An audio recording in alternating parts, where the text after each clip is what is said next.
Hey, Nickie here, and I'm here to read you a story. So I'm playing a game called Buried, which is an interactive story. So close your eyes, lay back, and let's get into it. Buried is an interactive story. The plot will change based on the choices you make. The story is broken into 5 chapters. Enjoy and choose wisely.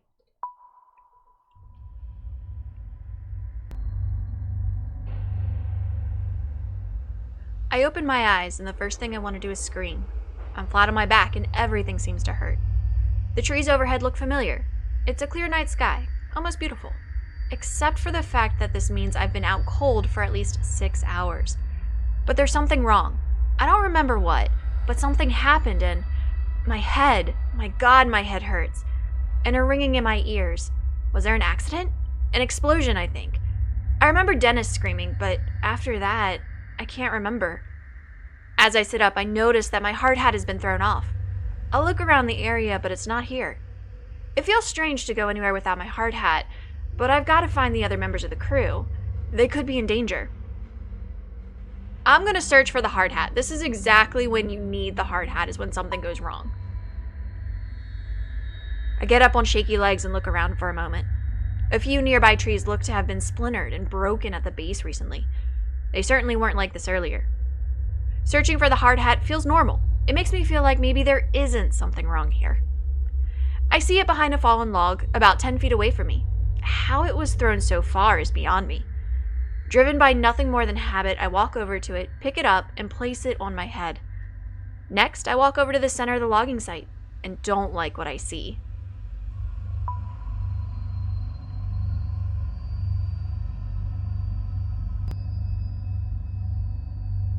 The logging site looks like a bomb was detonated right in the center. I don't know where to start.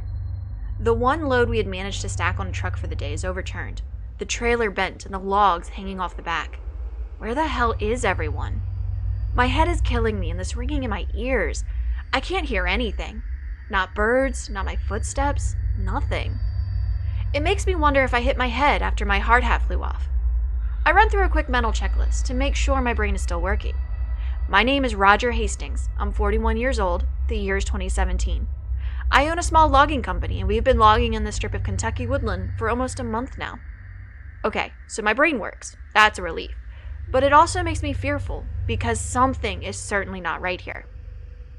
I look around the logging site, my mind trying to figure out what has happened. Just about every piece of equipment has been overturned or tilted. I'm going to look at the debris. Let's see if we can figure out what caused this. There are bits of debris everywhere. There are fragments of the 5-gallon bucket I keep our work rags in, a loose saw chain, and an overturned gas canister. Had there been an explosion, all the fuel on site would have been started a fire, but there's no charring, no burning, nothing. I walk through the area where Dennis had been working.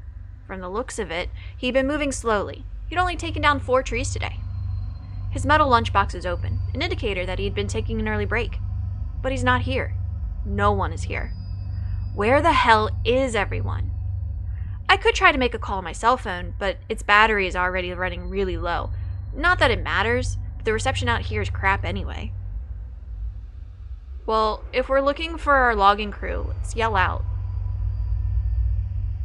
Hey guys, where is everyone? Tony? Dennis? Frank? Joe? But their names fall flat among the wreckage. I get nothing back other than scaring away a few birds overhead. Might as well start walking and try to find some answers. The highway is almost a mile back through the woods, down the gravel road we used to reach the site. Maybe the crew ran that way for help. But why would they have left me?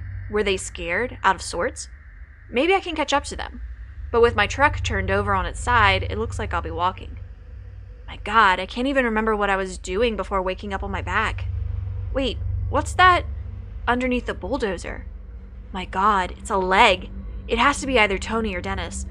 The dozer looks unstable, like it might roll somewhere. Might not be safe to get close.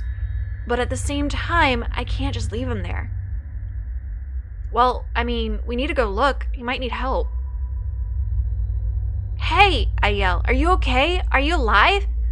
Holding onto my hat, I skip over the wrecked equipment and stray logs to get closer. I can see a bit more of the leg. The jeans are soaked in blood. I recognize the work boots. It's clearly Tony. His leg is bent at an impossible angle, nearly crushed flat.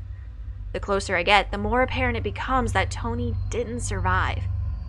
Oof. I'm gonna leave the body alone. There's no helping him. We need to find the others. There's nothing I can do for him now. I start to walk back slowly. In my shock, I stumble back, suddenly tripping over one of the stray logs. My head collides with one of the logs as I bite the ground, but my hard hat does its job. Thank God I decided to look for it earlier. But what's more startling is realizing that Tony's dead. Looking at him, I feel something rising up in my throat, and I don't know if it's a scream or vomit. But I have to push it away. If I lose my cool right now, there are too many questions that will go unanswered. Shit, can't believe this. Tony. He had 2 boys. He coached his oldest son's baseball team. He was the hardest worker I had, and was one of the most honest and reliable men I knew. This isn't right. I can't stay here. I have to find Dennis, Frank, and Joe. I have to find out what happened here. My God, this got dark quick.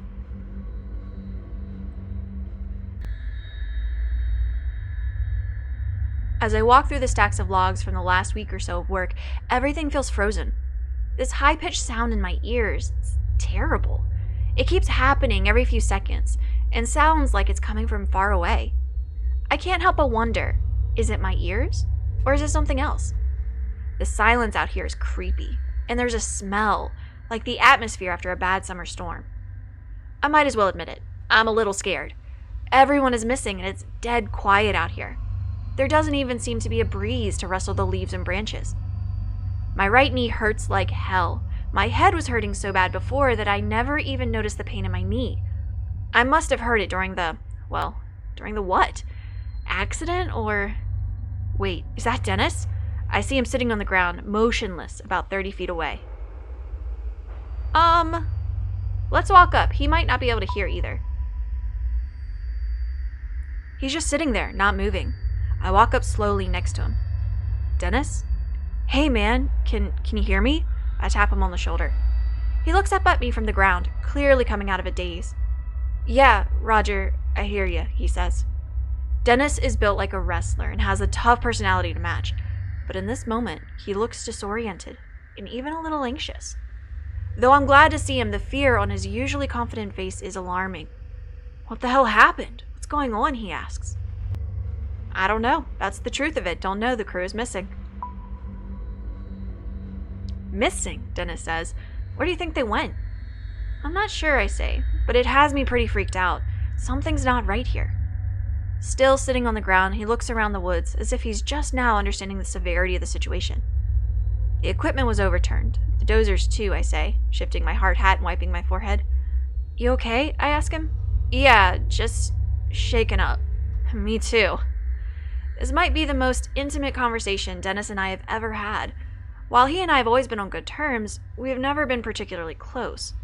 I've always respected him, though.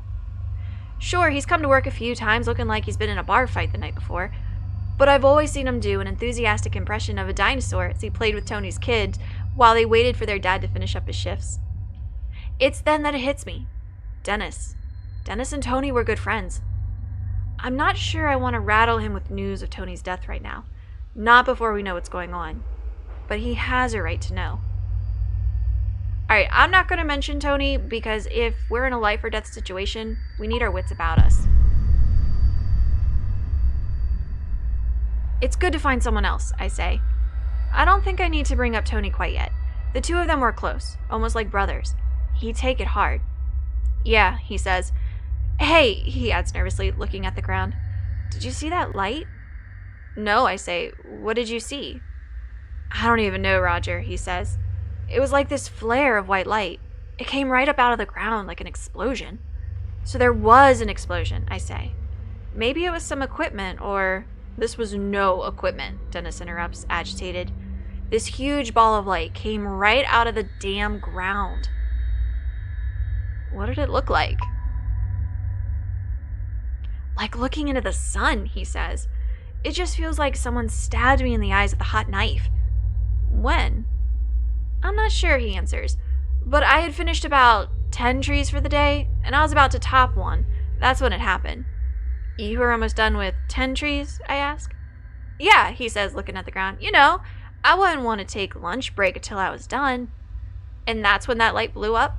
Why? You don't believe me? Alright, I believe him. At this point, this is no time to be busting his chops over a couple of trees.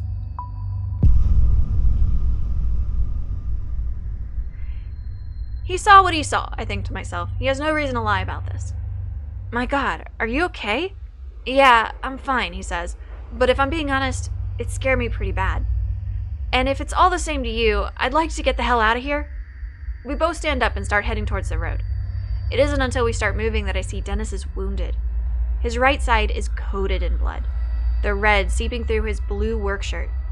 There are splatters of it here and there, but also a very large red splotch that makes me worry. I'm gonna ask him how he got that injury. Not sure, Dennis replies. I must have gotten thrown or hurt somehow from that light. It's then that I notice that the strange ringing noise is still filling the air. Hey, I say, stopping. Do you hear that high-pitched ringing noise every once in a while? Dennis looks scared when I ask him this question, and he just nods. Thought it was just me, he says. He looks out of sorts and uncertain. I've never seen him like this before. It's obvious that he's looking for some reassurance. Even though I'm his boss, there's something very unnerving about this. I'll be honest, it's freaking me out. I'm sure I sound scared, but I don't really care. I look to Dennis and see that my confusion and fear have seeped into him. And is that disappointment in his expression as well? I think so. It's as if he expects me to be stronger, to assure him that we're fine and nothing out of the ordinary is happening. We both start moving forward and don't say another word. Did you try to call Frank? Dennis asks. I know he had a cell on him today. Not yet. Luckily, I still have some battery left. I pull out my cell and call Frank. Happy I didn't make that call to Dennis earlier. It rings, but he doesn't pick up. But then I hear his phone go off, behind the stack of logs.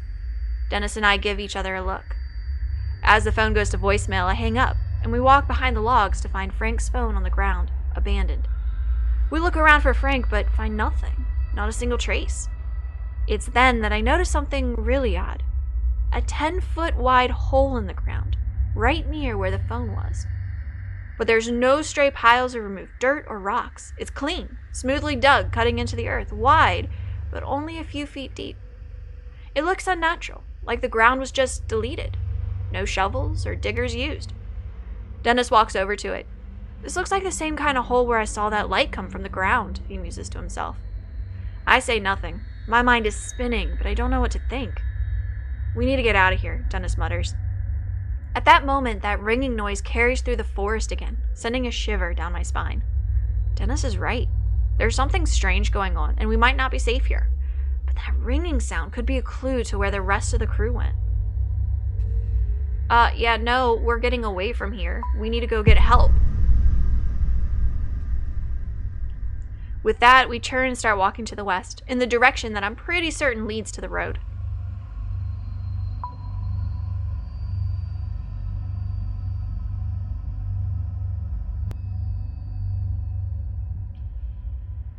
It's sort of embarrassing. I've been a logger for nearly 15 years, but I'm finding it easy to get lost in these woods. The trees are so thick in places that the moonlight doesn't even reach the ground. It's easy to get turned around. My only hope is that I can find the overgrown dirt road that will lead us back to the highway. You sure we're headed the right way? Dennis asks. Pretty sure, I say. I turn to him and see that he gets clearly in pain.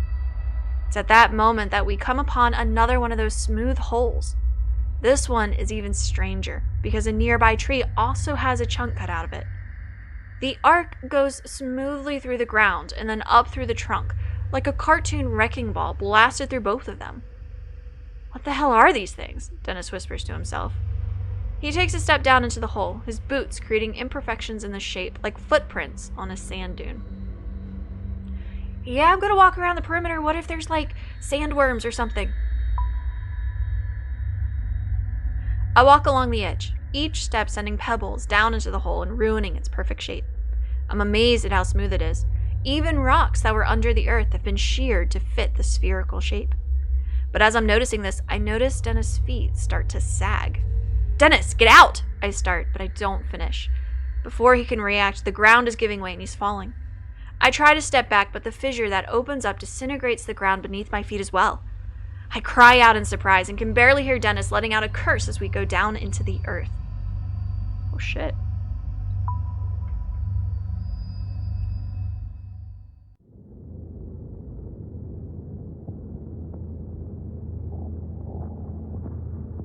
The fall isn't a long one, but when I hit something a few seconds later, it hurts like hell. The wind goes rushing out of me when I hit, and a sharp pain flies through me. What the hell? I say once my breath is back. Beside me, Dennis is slowly rolling over to get to his feet. I look up and see the hole in the ground where we fell through. It looks to be about 10 feet over our heads. It's completely dark, but there's a small flicker of light further into the cave ahead of us, and a solid wall of rock behind us. Looks like the only way out are further down the cave, or up through the way we fell in. Dennis might be able to boost me up, but with his injury, I'm not sure how stable he is. He might drop me.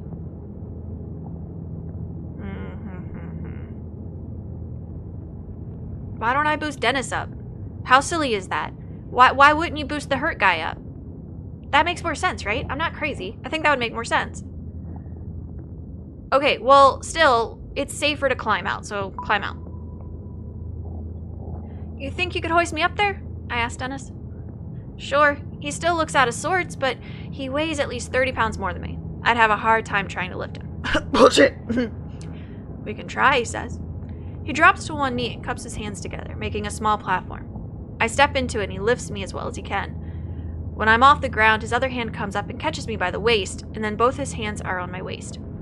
He hefts me up, and I'm able to just barely grab onto the edge of the hole. I feel the grass on my fingers and the dirt in my fingernails. But the moment I'm about to pull myself up, the ground beneath my hands gives way, and I go falling. I strike Dennis on the way down, and we both go to the ground in a heap. I feel my ankle twist in the fall, and it instantly starts pulsing in pain as I get to my feet. It was a dumb idea anyway, Dennis says, slightly annoyed. Like you had anything better. Looks like we're going that way, I say as I nurse my ankle and point towards the light. As we turn to head into the cave, I take a closer look at the light further ahead and realize it's artificial. We both start heading towards it instinctively. As we step into the light, panic gently gnaws at me because what I'm seeing makes absolutely no sense. It's no longer a cave or hole, it's a long, sparsely lit corridor.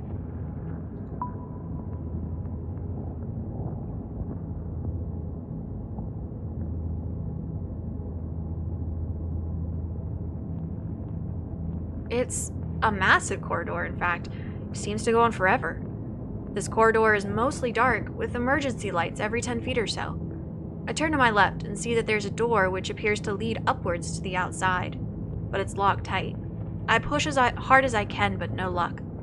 Dennis, help me with this, I say. He comes over and we both try to kick the door open, but it doesn't budge. For some reason, someone doesn't want people getting out of here. Looks like we're headed down the hallway. Tiptoe quiet. Let's walk quickly. I mean, we need help. Let's go. I'm eager to figure out what's going on here. Our footsteps echo loudly in the dust and the dirt. Dennis leans on me for support. If there is anyone here, it's not like we're trying to be quiet and stealthy with the intention of sneaking up on them. If anyone is listening, they definitely know we're here now. As I carry Dennis to the far end of this otherwise featureless place, I see a flight of concrete stairs leading down. I have to set Dennis down on the floor. His weight is killing me. Aren't you a logger? Plus, my ankle got really banged up when we tried to climb out of that hole. It needs a break. Dennis, you okay? Stop worrying, man, he says. I'll be okay.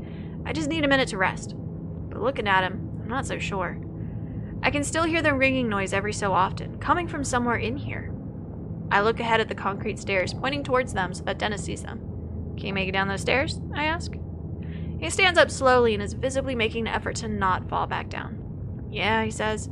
Sounds a little irritated. He starts for the stairs without me, and I have no choice but to follow. We approach the stairs, and by just looking at them, I get the sense that we're crossing some sort of line here. There may very well be no going back. There was no going back anyway. We already tried that.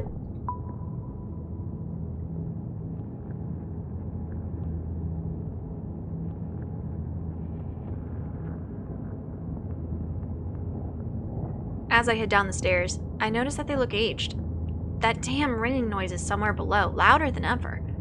I feel like I'm walking down into the cellar of a haunted house, the light becoming scarce as the stairs take a slight turn. I can feel the temperature drop.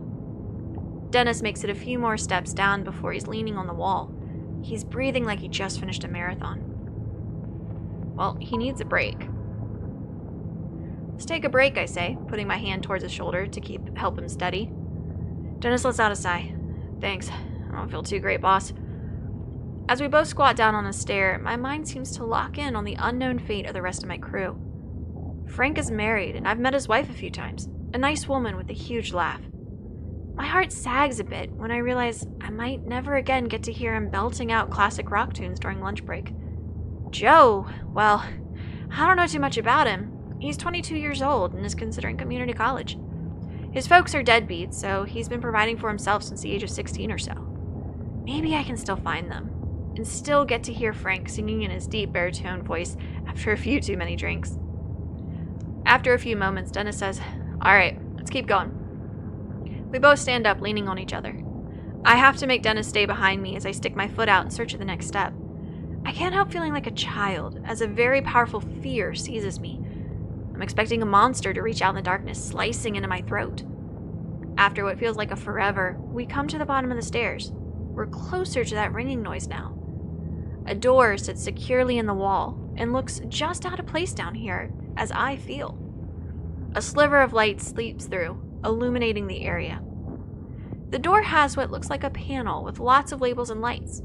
Small embossed print above the panel says, Level 1 Entrance Gate, Transport Sector. And there's a button with no label. Well, let's inspect the panel. I ain't just gonna start pushing buttons. The panel looks like a diagnostic or alert system of some kind, each label meant to communicate some status. Lockdown engaged, experiment in progress, shutdown engaged. These all appear to be off, but one of the phrases has a slowly blinking red light next to it, the only powered light on this whole thing. Abnormal entity breach. What the hell? I slowly push the door open when Dennis suddenly steps in front of me, taking the lead. "Let's go," he says. "I want to find out what the hell this place is." As Dennis walks through, that ringing or beeping or whatever it is gets a little louder. The door closes behind us with a click. Can't help but notice the wobble in Dennis's step as he lets out a grunt. "You sure you're healthy enough to keep going?" I ask. "It doesn't matter. I don't want to be in the woods right now." "Can't even get to the woods if you want!" He seems scared. Something I've never seen before. Angry, yes. Upset, yes. But Dennis is never scared. "What did you see?" "I don't know what it was, boss. It was like someone had left a radio on, crackling. But we don't have any radios at the site. It was... I don't know. It was like something in the forest was moving." I give him a doubtful look, and he casts his eyes to the ground, frustrated. "I know how it sounds," he says, "but I know what it felt. It was like walking into a funeral parlor, feeling death and gloom everywhere." I've been so preoccupied with my own fear that I nearly forgot about the ringing noise. It had become just background noise. We take a few more steps, and I can now see where we are. It makes no sense, yet another thing that simply seems out of place. The shapes and muted colors of metal are easy to identify, but it just doesn't belong here. Wow. End of chapter 1. Oh, cool. So it tells you kind of the percentage of what you chose. So you and 36% of players left Tony's body where you found it. So other people tried to drag him out. You and 24% of players hid Tony's death from Dennis. Wow, that's a low percent.